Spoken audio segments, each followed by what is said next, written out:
4 ঘন্টা অপেক্ষা করে আমি 4 লিটার পাইছি। ঘন্টার পর ঘন্টা লাইনে দাঁড়িয়ে অকটেন পেট্রোল নিতে গিয়ে যেন সহ্য সীমার পরীক্ষা দিচ্ছেন তারা। দুপুরে দাঁড়িয়ে রাতে গিয়ে মিলছে কাঙ্ক্ষিত পেট্রোল অকটেন।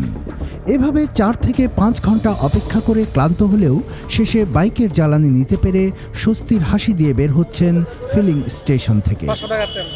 কুমিল্লার ফুয়েল স্টেশনগুলোর প্রতিদিনের চিত্র এটি। সোমবার রাতে নগরীর তেলিকোনায় নুরুল হুদা ফিলিং স্টেশনের সামনে জ্বালানি তেল নেবার সারিটি লম্বা হতে হতে দাঁড়ায় 1 কিলোমিটার দৈর্ঘ্যে। 4 ঘন্টা অপেক্ষা করে মোটর বাইকে পাচ্ছেন 4 লিটার অকটেন। তাতেও যেন খুশির সীমা নেই। দীর্ঘ 5 ঘন্টা পরে লাইনে দাঁড়ালাম, ইনশাল্লাহ 500 টাকা তেল পাবো। ভাই খুবই ভালো লাগতেছে যে দীর্ঘ লাইন শেষ করে তেল নিতে পারতেছি। আমি আসছি দিনের 3টা বাজে, 3টা বাজে সিরিয়াল ধরছি একদম ইয়ার ভিতরে, নূরপুর পার হয়ে গেছে গা, মসজিদ পার হয়ে গেছে গা, কিন্তু আমরা রোদের ভিতরে এই ভোগান্তিটা খুব কষ্ট হয়েছে। 4 ঘন্টা অপেক্ষা করে আমি 4 লিটার পাইছি।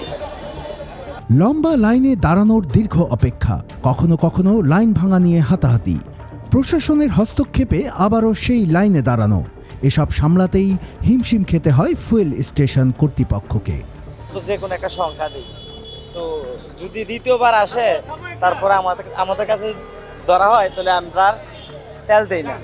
এই যে জোর জবরদস্তি ঢুকতেছে এখান দিয়ে, এই যে জোর করে পুলিশ ওভারটেক করে, পুলিশের তো দামই দেয় না।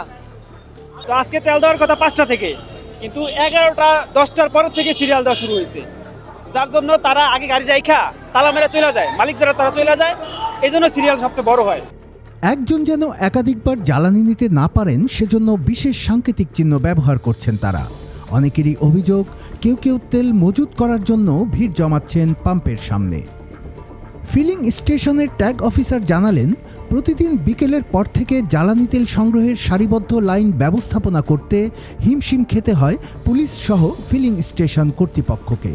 তার দাবি, কুমিল্লার সকল ফিলিং স্টেশন যদি একই সাথে জ্বালানি তেল বিক্রি শুরু করে তাহলে এক স্টেশনে এত লম্বা ভিড় তৈরি হবে না। বিকাল 4টা থেকে শুরু করছি আমরা তেল দেওয়া, এই পর্যন্ত ইনশাল্লাহ আমরা সুশৃঙ্খলভাবে তেল দিছি।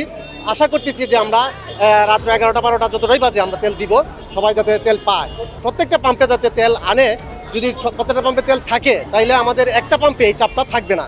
তো আমি অনুরোধ করবো যাতে সবাই তেল আনে, সবগুলো তেল পাম্পে যাতে তেল পায়, এই ব্যবস্থা করার জন্য আমি সরকারের কাছে অনুরোধ করবো ট্যাগ অফিসার হিসেবে। বিকেলের পর থেকেই কুমিল্লার ফিলিং স্টেশনগুলোতে শুধু মোটর বাইক নয়, শত শত প্রাইভেট কার, মাইক্রোবাসেরও ভিড় দেখা যায়। তবে জরুরি পরিষেবার যানবাহনগুলোকে ছাড় দিচ্ছে ফিলিং স্টেশন কর্তৃপক্ষ ও ট্যাগ অফিসাররা। কুমিল্লার কাগজ, নিউজ ডেস্ক।